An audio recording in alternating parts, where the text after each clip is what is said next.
that chronic fight, flight, freeze, fawn is definitely what leads to an ongoing battle in the body. Over time, people with post traumatic stress disorder, with a lot of trauma in their system, have low cortisol. Wow. Mind blown. And by the way, we haven't talked about cortisol here very much.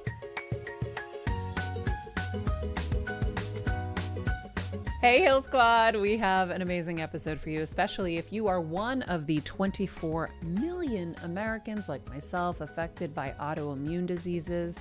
And we're not just talking about the physical symptoms. Today, we're going to be going deeper to check into the overlooked connection between trauma and the immune systems.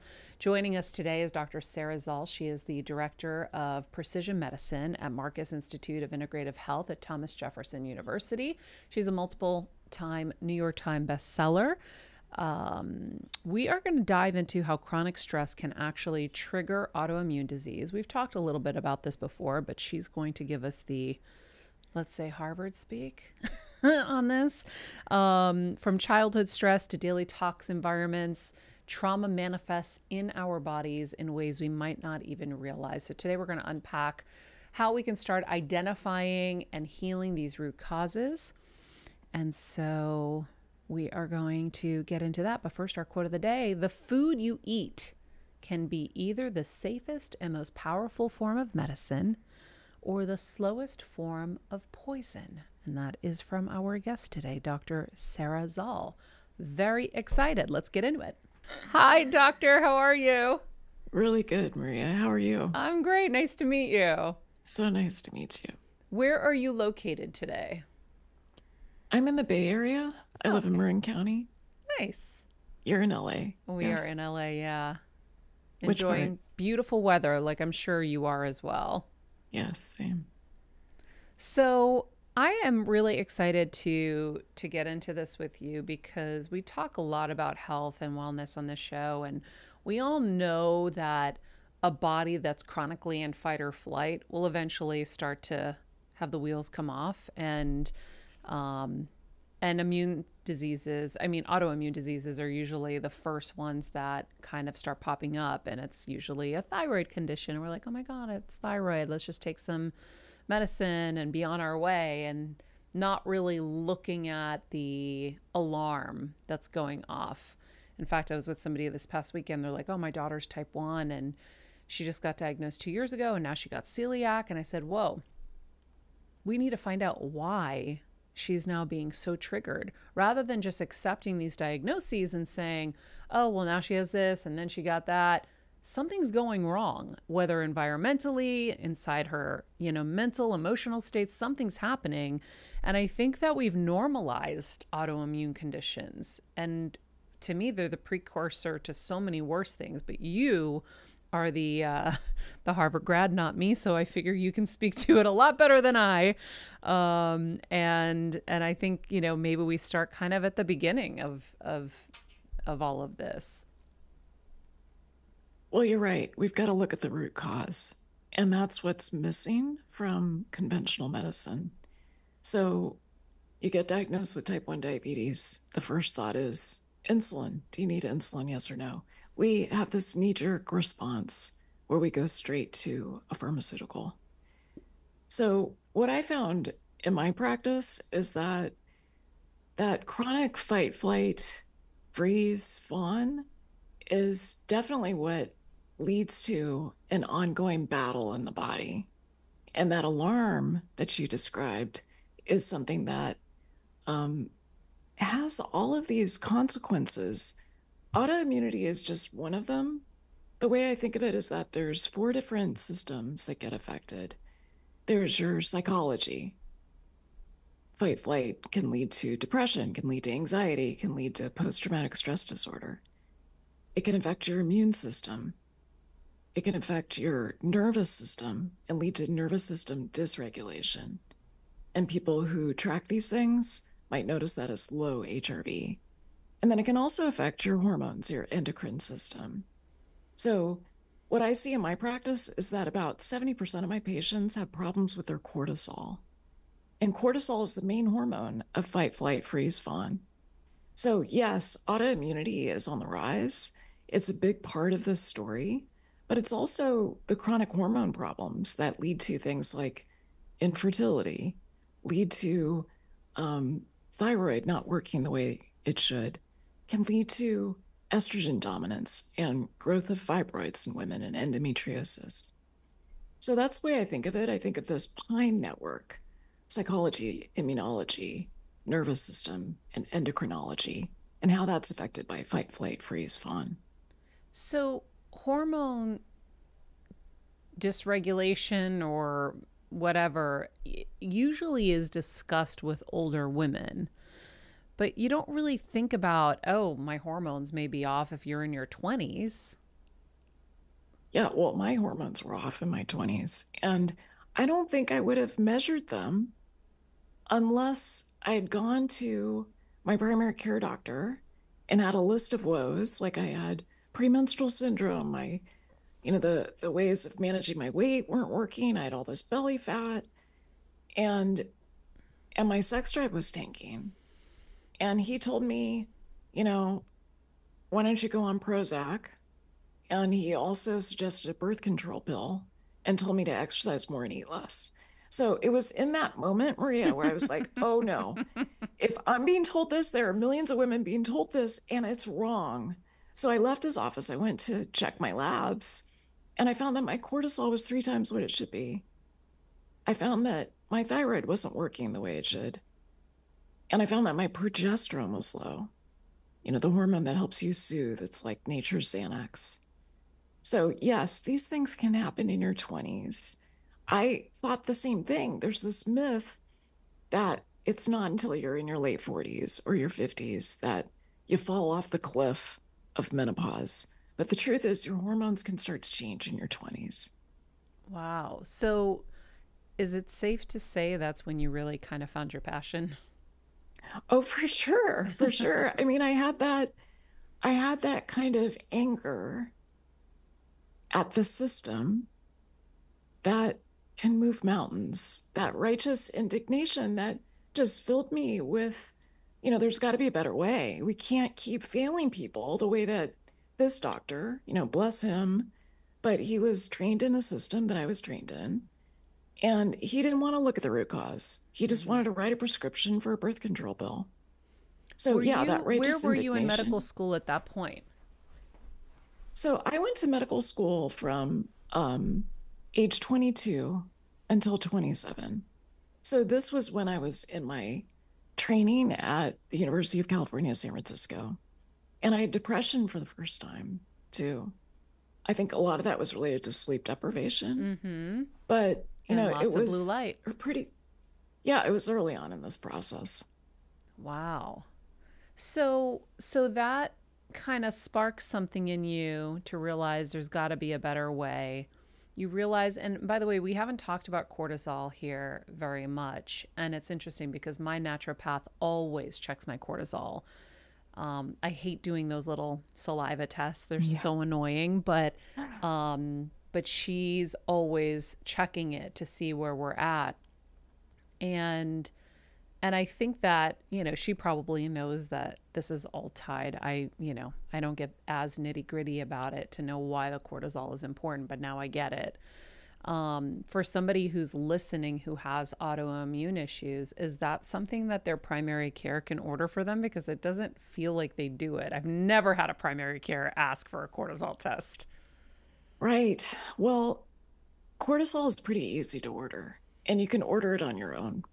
You can also ask your clinician to order it for you, which is where I recommend starting. And it's so interesting to me because what I was taught in medical school is that you only check cortisol if you're worried about the extreme cortisol uh, spectrum. On the one hand, Cushing syndrome, where you make too much cortisol, or on the other side, Addison's disease, where your adrenals, those little glands in your back, are not producing enough cortisol. And so you're in a failure state, which is autoimmune. Mm. And so I was taught that you check in that situation. But what I found when I left that doctor's office what I found is that most of my patients have problems with their cortisol, and it doesn't fit in those two extremes. It's more kind of the challenges of daily life, of having a big life, a big mission, or even, being a stay-at-home mother who's just trying to manage raising children. Men have this too, but women are more vulnerable. Women have different stress response than men. And so the culture that we live in leads to problems with our cortisol. And I wish more clinicians would check it. I mean, the one situation where I see clinicians checking it is in women with infertility. And that's an interesting situation because I was taught when I went through my OBGYN training that you only check hormones if a woman is trying to get pregnant and she's not able to. Otherwise, we were taught to tell women that hormones change too much and it's not worth checking. So why is it valuable in one situation where you can't get pregnant and not valuable in the other situation where you're not trying to get pregnant? So I would say, let's even the playing field. All of us deserve to get our cortisol checked. So if you were doing this on your own, what would be a good number? What would be something that you would be alarmed at or need to take action on?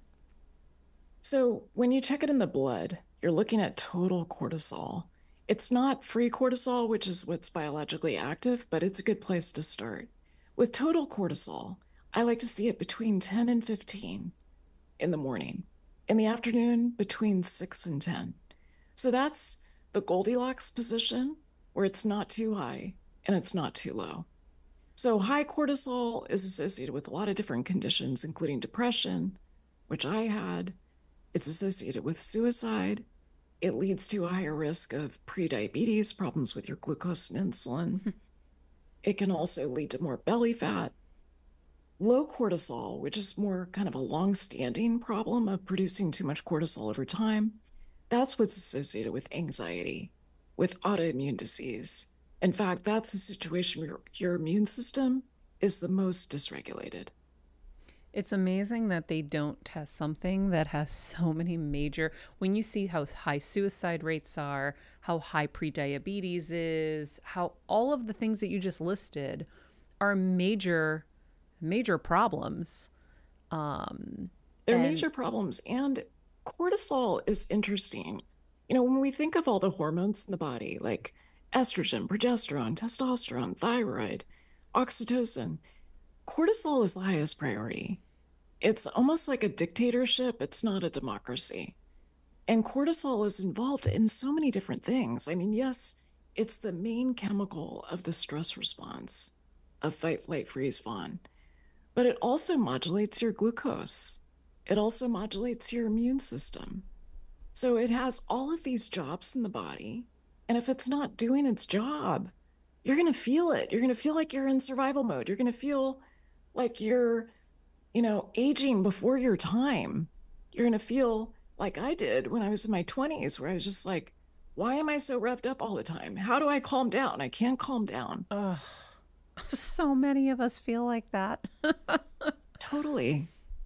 And so why do you think they teach you that? I'm so curious. Why do you think they teach you that test isn't important to take? It's a great question. So I can only really speculate based on my own medical training. I believe that medical training has mostly been co-opted by pharmaceutical companies. Thank you. And when it comes to cortisol levels and what you do about it, the primary treatment is lifestyle medicine. There's no profit to be made by teaching a patient how to meditate, teaching a patient how to practice yoga, teaching a patient to take a supplement like phosphatidylcholine, which lowers cortisol levels.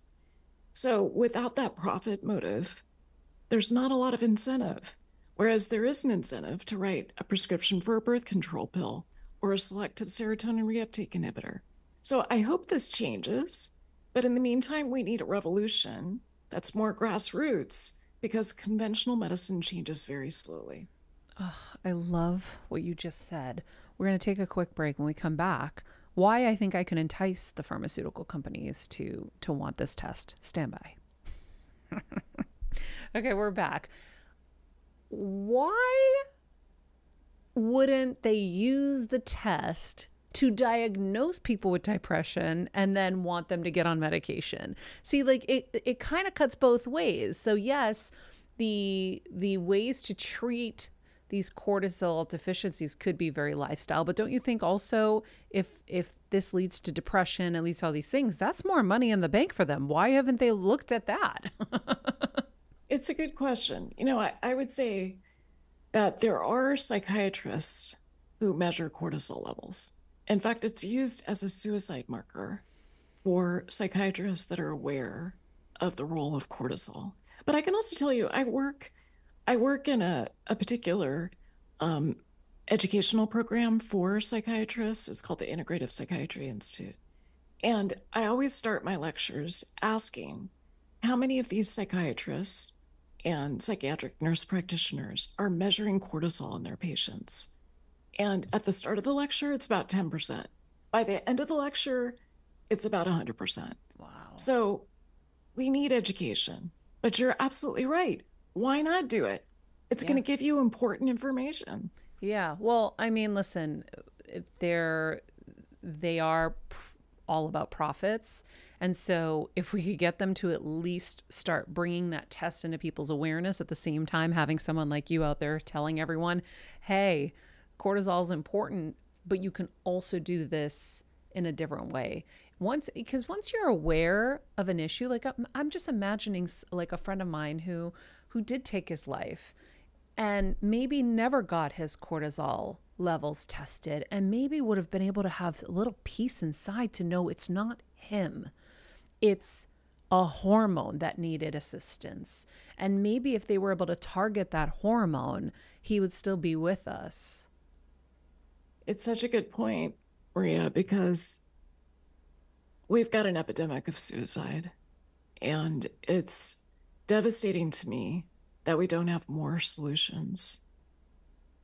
And the thing about measuring cortisol in this situation, such as with your friend, is that it takes the context away from the idea that you have a moral failing and it makes it biological Mm-hmm. so that we can look in someone with depression who's maybe at risk for suicide. We can look at cortisol. We can look at other hormones that affect mood, like testosterone, estrogen in women, progesterone. And we can say, okay, you've got a lot of inflammation because your cortisol is so high and your immune system is overactivated. Let's address that while we talk about the psychological piece. So, putting those two together, the mental health and the physical health, I think is critical. So if you have, yeah, before I get to that, actually, I think the thing that a lot of people will say is, oh, it is more of a moral failure. And it makes it seem like there was nothing people could do. So my question is, does depression medication like Prozac, etc., does it target cortisol in any way? Not directly. So, most of these medications, like selective serotonin reuptake inhibitors, they're targeting serotonin. The newer ones, like selective serotonin norepinephrine reuptake inhibitors, are targeting serotonin and norepinephrine. These are brain chemicals that are involved in mood. But I think what's important to realize is that there are, about 50% of people with depression have high cortisol. We also know that people with depression who've got a lot of inflammation, so they have puffiness in their face, maybe, their rings don't come off because they've got inflammation. Those people tend to do worse with talk therapy, and they do better with other approaches, especially a more lifestyle-based approach. So the way I think of depression is that there's not, just one type of depression. There's a few different types. And doing this kind of testing, like a 4-point cortisol, it sounds like you had that, where you check it in the morning, Mm-hmm. around noon, around 4, and before you go to bed. Doing a 4-point cortisol is so helpful to distinguish people who've got high cortisol versus a normal or low cortisol. Yeah. I think I've also never heard that there are different types of depression and how inflammation plays a role in this. Like, I'm so fascinated by all of this. Um, I guess if I was listening right now, I would want to know more about high and low cortisol and what you can do for either kind of more holistically. Sure, sure. So my first book, The Hormone Cure, is about this because, um, and I suspect you might have this too, Maria. I feel like the things that happened to me, like what happened in my 20s and postpartum depression in my 30s, I feel like they happened for me, Mm-hmm. not to me. Yep, my And favorite so, line. so my first book was about, chapter 4 was on cortisol because I was someone who really struggled with cortisol, never learned about it in medical school, and yet here I was with all these cortisol problems. And um, what we know is that I totally lost the train of thought here. Well, you know what? Let's take a quick break. I'm going to let you find your thought because I need to share with everybody something amazing from one of our biggest supporters, Macy's. Guys, Macy's is having an amazing sale coming up. For a limited time, Macy's is offering 25% off all Michael Kors styles for both men and women. I need to pick up some of their pieces actually. And whether you're looking to refresh your wardrobe, friends, or pick up a great gift, early holiday shopping, perhaps you don't want to miss out on these deals. The savings begin September 26th. Happy shopping, Hail Squad. Also, our other favorite supporter, Way. You know, I love finding the best hair care products just as much as I love my fashion. And I have really enjoyed Way because they make it so easy for you to find a product that matches your hair needs. So if you just go to their website, they have this great tool. It's a quiz. You can take the quiz. It will match your hair needs with the product that's tailored to your unique needs, whether it's dryness or frizziness. That was always my mom's biggest thing. Or you just want to have your hair feel amazing. Way has you covered. So if you're unsure of what you actually need, go there, check out the quiz, get some customized recommendations, all at theway.com. Remember to use the Heal Squad code, and you'll get 15% off your order. Your hair's gonna love it.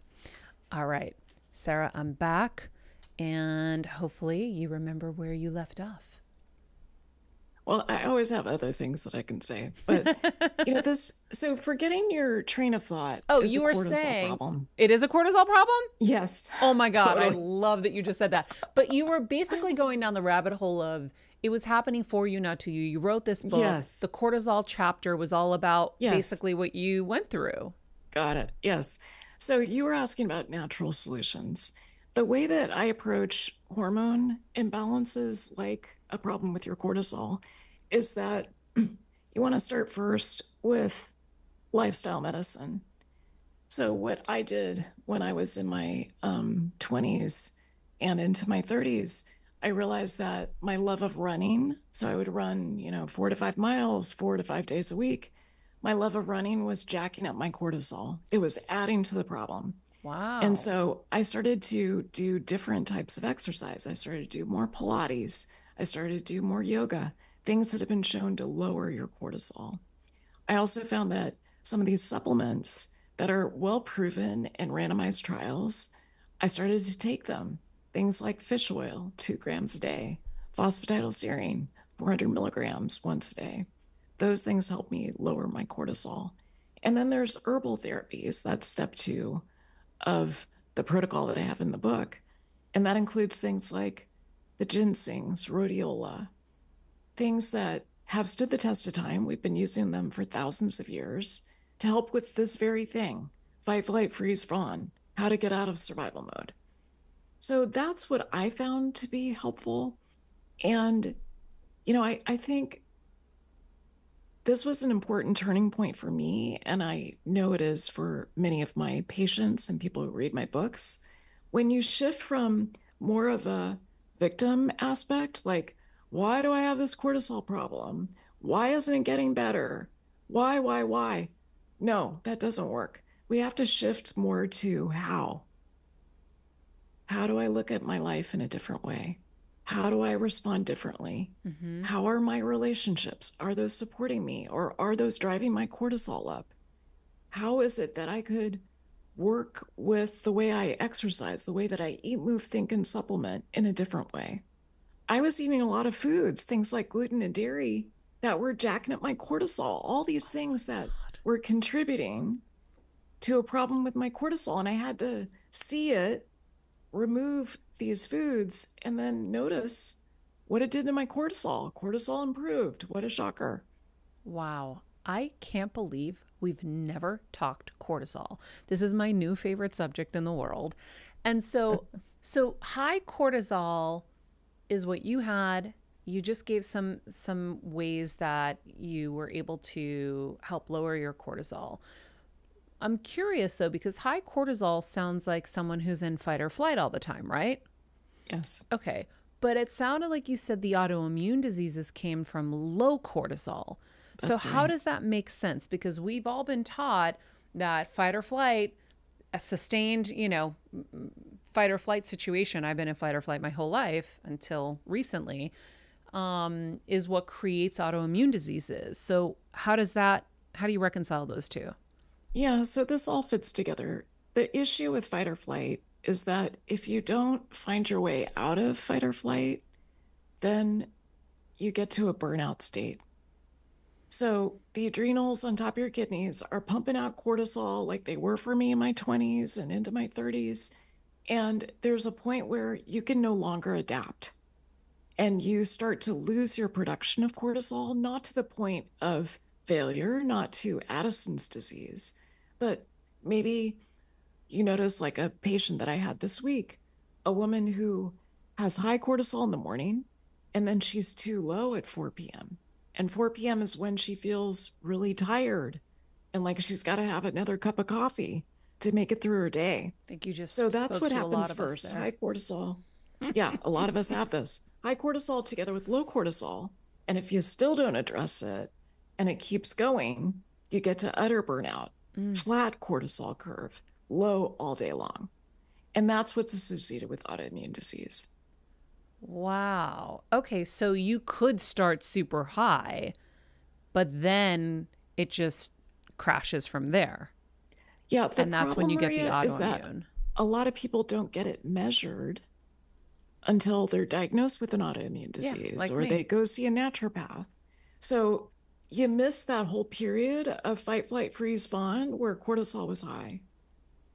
So another thing to bring in here is toxic stress and trauma, because we know that people with post traumatic stress disorder have low cortisol. And this was, as you described, kind of a head scratcher because you would think, okay, if I, survived 9/11, I'm someone who's going to be kind of a high cortisol producer. So, yes, that may have been true at the time of the terrorist bombing.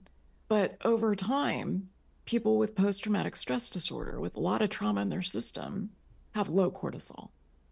Wow. Mind blown. So, okay. You can go from high to crashing it low. It's funny because I'll feel both like pain in my both kind of sides in the back. And I thought it was my kidneys, but now I'm realizing it's probably just adrenals.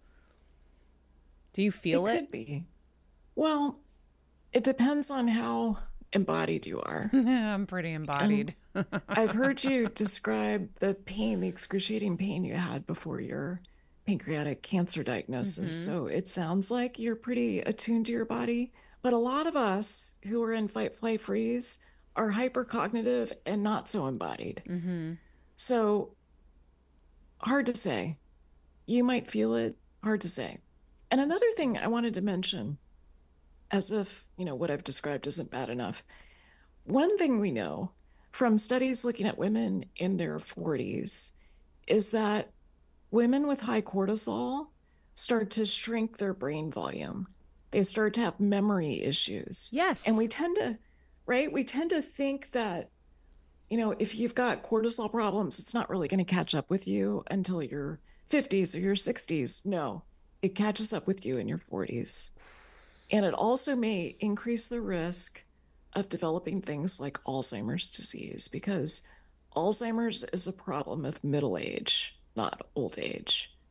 So we know that people have more amyloid beta, which is one of the things we see in Alzheimer's. Women in their 40s have more amyloid beta when they have high cortisol. How is that tested? So that's typically tested with brain scans. And this year, Lisa Mosconi published an amazing article about cortisol, looking at cortisol in 277 people who had their brain scanned basically in their 40s. And this confirms some of the work that's been done in the Framingham study. So in Framingham, that's where they looked at women in middle age. They looked at men too, but men don't do this. So women who have high cortisol have this brain shrinkage that you can measure with MRI. And they also have loss of verbal memory. So men don't have this with high cortisol, women do. What's verbal memory? Verbal memory is like remembering that word that's on the tip of your tongue. Oh, yeah. Feeling like it's right there and you just can't access it. Yeah, I feel that. One last question, because we're going to move on to part 2 of kind of, I want to connect trauma to all of this a little bit deeper and more healing steps. I learned something actually from Natasha, who's engineering right now. So basically, I've been trying to get to the bottom of this bulging problem. And Natasha found on Instagram this video, and I guess it's related to autoimmune issues. And it's the iliosac valve or something. Do you know what I'm talking about? Oh, the ileocecal valve. Yes.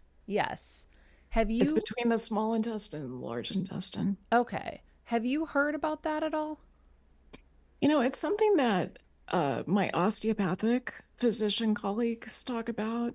It's not something that I was trained in my conventional medicine to evaluate, but I feel like so many people have issues with their gut, and it makes sense to me that there might be a problem in terms of function of that valve. Do you feel like you've got an issue? Oh, for sure. I've had this bulge on and off for like a couple years now. And so now that I understand kind of what it could be, because I've asked a million people, now I'll like kind of deep dive into it, but I just got this information in the last couple of days. So I was like, oh, I'll ask you. But I want to kind of leave this right here. I'm trying to make our episodes a little bit more bite-sized for everybody because it's a lot of information. And I want to come back with you for part 2 tomorrow, and we'll talk a little bit more about how trauma contributes to these autoimmune diseases, and of course, the things that trigger autoimmunity and some of these autoimmune diseases, how we can start healing, and of course, your approach to taking control of your health through personalized medicine, because let's face it, one-size-fits-all treatments just don't work, especially when it comes to complex conditions. So we are going to kind of leave this here, friends, and we will be back with Dr. Szal tomorrow. Thank you so much, Doctor. Thank you. This podcast and all related content published or distributed by or on behalf of Maria Menounos or mariamenounos.com is for informational purposes only and may include information that is general in nature and that is not specific to you. Any information or opinions expressed or contained herein are not intended to serve as or replace medical advice, nor to diagnose, prescribe, or treat any disease, condition, illness, or injury, and you should consult the healthcare professional of your choice regarding all matters concerning your health, including before beginning any exercise, weight loss, or healthcare program. If you have or suspect you may have a healthcare emergency, please contact a qualified healthcare professional for treatment. Any information or opinions provided by a guest expert or host featured within website or on company's podcast are their own, not those of Maria Menounos or the company. Accordingly, Maria Menounos and the company cannot be responsible for any results or consequences or actions you may take based on information or opinions.